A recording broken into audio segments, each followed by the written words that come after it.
team, Fire Nick Nurse, everybody gone. Like Kyle Lowry, coach. And I love Joel, and I hope he stays. I love the whole team. They did amazing, but it's just heartbreaking. It really is. Another day, another celebrity Knicks fan here on Schein Time. Joining us right now, ESPN superstar. You'll see him tomorrow night at 8 p.m. on ESPN's NFL Schedule Release Show. He is the critically acclaimed host of the Schrager Hour. Die-hard Knicks fan, my guy, the great Peter Schrager. Peter, how are ya? Let's go. I'm doing amazing, Adam. Thanks for having me on. My debut on Schein Time. I got to tell you, listen, I am so excited to have you on the show. And we are both diehard Knicks fans. We've been talking Knicks forever, during the lean years. I've known you for 30 years, Peter. I've never seen anything quite like this team. Your opinion, what makes this Knicks team, this run, so amazing, so fun, and what makes Jalen Brunson the ideal New York City superstar? Okay, you and I grew up in loving the Knicks in the late 80s, early 90s, and then on. And I think those 92, 93, 94 teams were so special because of the grit and because of the way they played together, and they kind of symbolized whatever your version of New York was. So when you had a Greg Anthony getting in the face of Kevin Johnson and all the stuff that they used to have back then, but then also Mason and Oakley and Charles Smith, and then you go to the Anthony Bonners and all these guys that just pitched in. But like Derek Harper and Doc Rivers, like they didn't take any crap from anybody. Right. And of course, Starks and Ewing.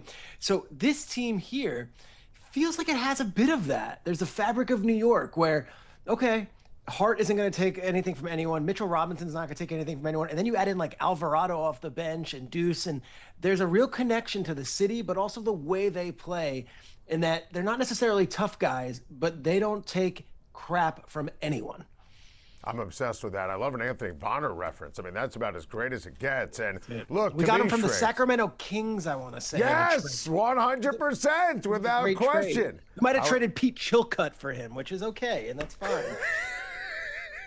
Shrek, the minimum expectation for me, NBA Finals, and it's going to happen. And I truly think, and I'm not getting greedy here because I'm watching them play, I think the Knicks can compete with OKC. Now, we've both never seen a Knicks championship. Is this going to be the year? It feels like it. There's no team playing better. Now, you could tell me the Thunder haven't lost yet, and they are, champions, and I respect them, obviously.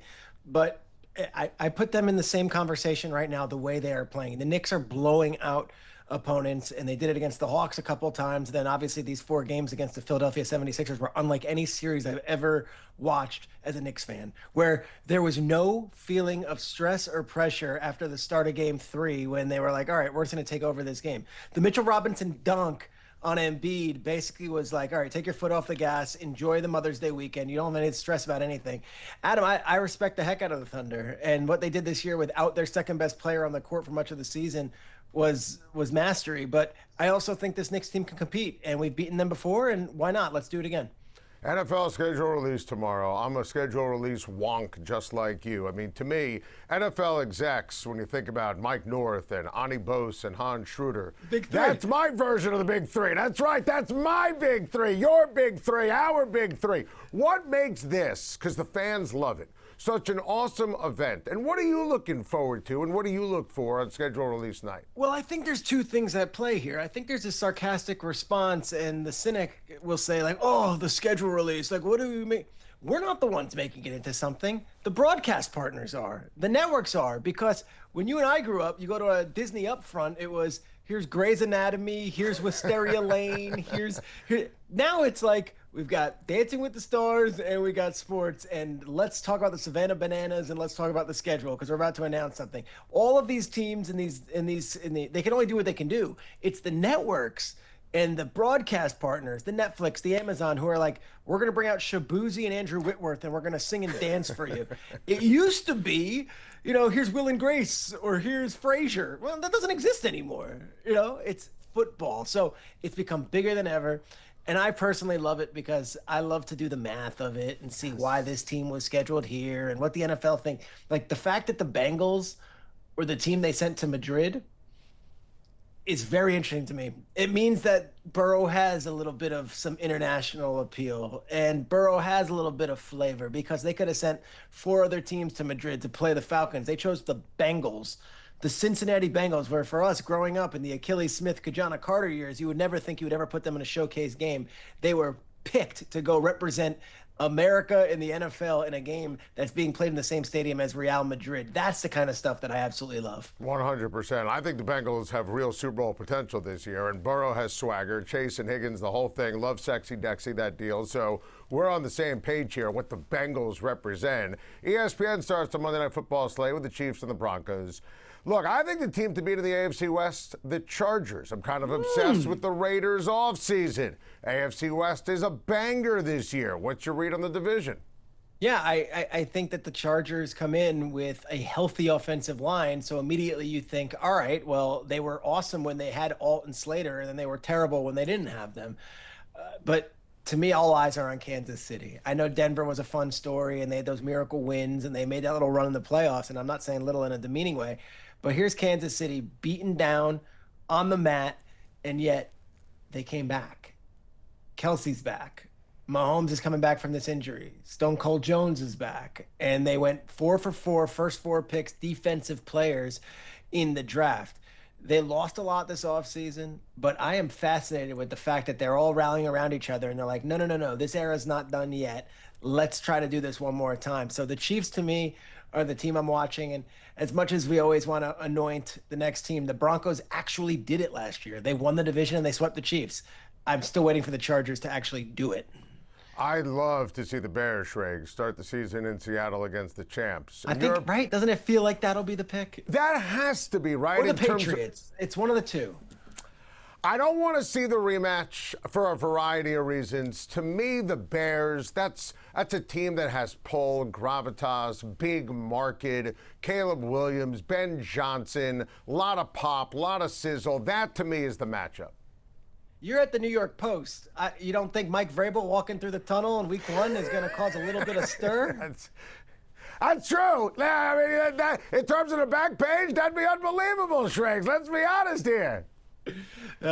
Truth of the matter is, Seattle doesn't necessarily have the glitz and the glamour of what we're used to, but they were so dominant in that playoff run in the Super Bowl. And then you bring in Chicago with Caleb Williams. I would love to see that be in the opening game. I think Caleb's got a real shot at MVP, and the Bears have a real shot at representing the NFC in the playoffs through the Super Bowl. And I think they have the hardest schedule. I was looking at, based on last year's stuff.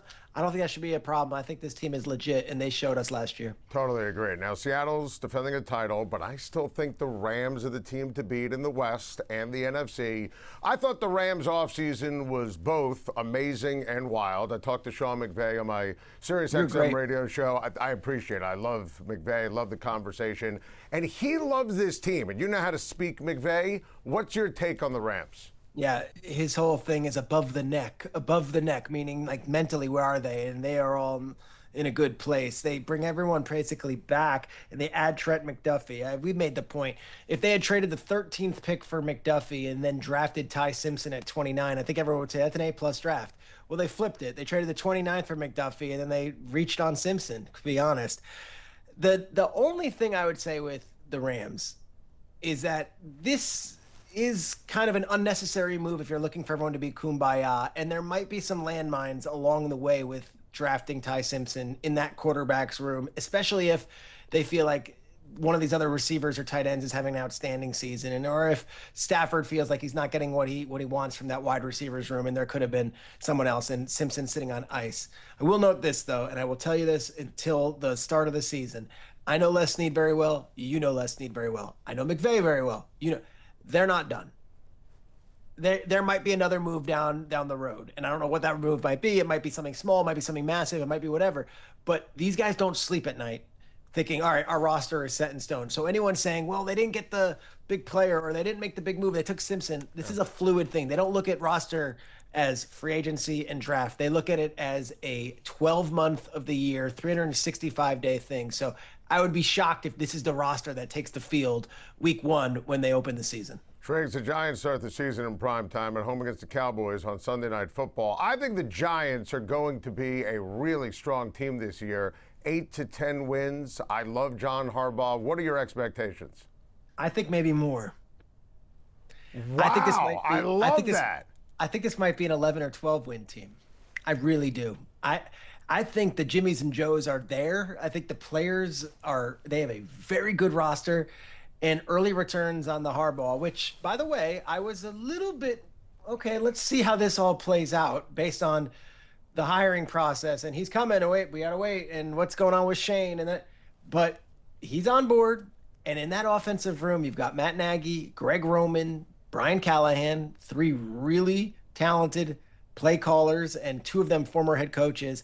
And then Harbaugh is like just the ultimate adult in the room. And the way he handled the Malik Neighbors podcast appearance during the draft, I thought was a masterclass on leadership to 2026 and dealing with this new generation.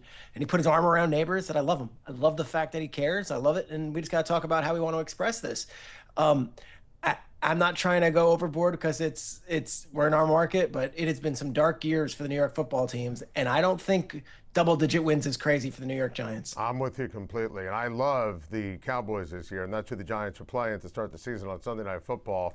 Smart plan, excellent team. Schrags, I don't think this is May hyperbole when I say Dallas, NFC East winner. Dallas playing on Championship Sunday. Dallas, true Super Bowl contender. Do you want to slow me down in any way, shape, or form? No, you and I are in the same boat. And I went on First Take on ESPN a couple of weeks ago or last week, and I said Super Bowl contender, and Stephen A. Smith laughed in my face, but I mean it.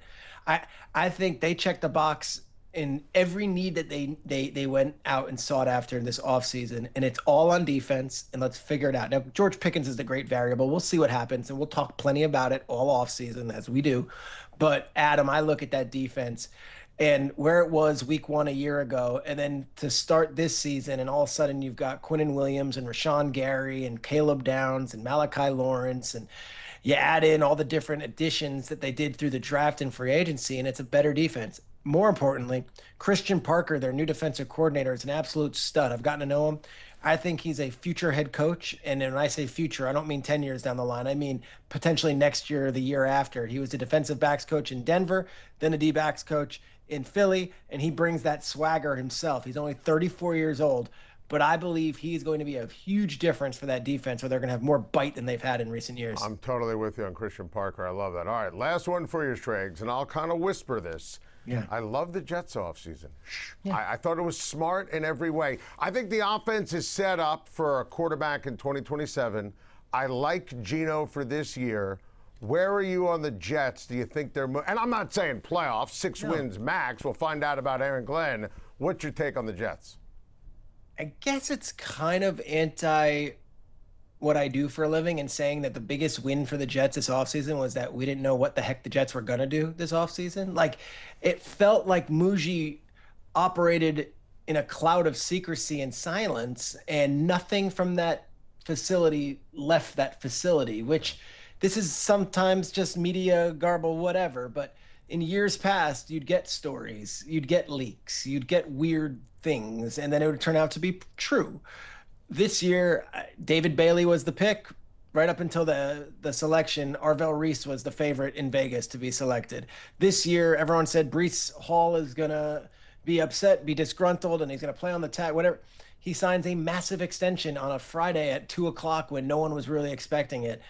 I like the Jets roster. Obviously, it's young. I do think Geno Smith will be better than he was a year ago. I just wonder if it's enough good football and signs of it where this morose and this mirth that follows this team is kind of lifted, and then next year there's this great excitement around the draft. Peter, you're the best. I'll be watching you on ESPN tomorrow night. Happy schedule release to you and yours, my friend. You are the best, Adam. Thank you.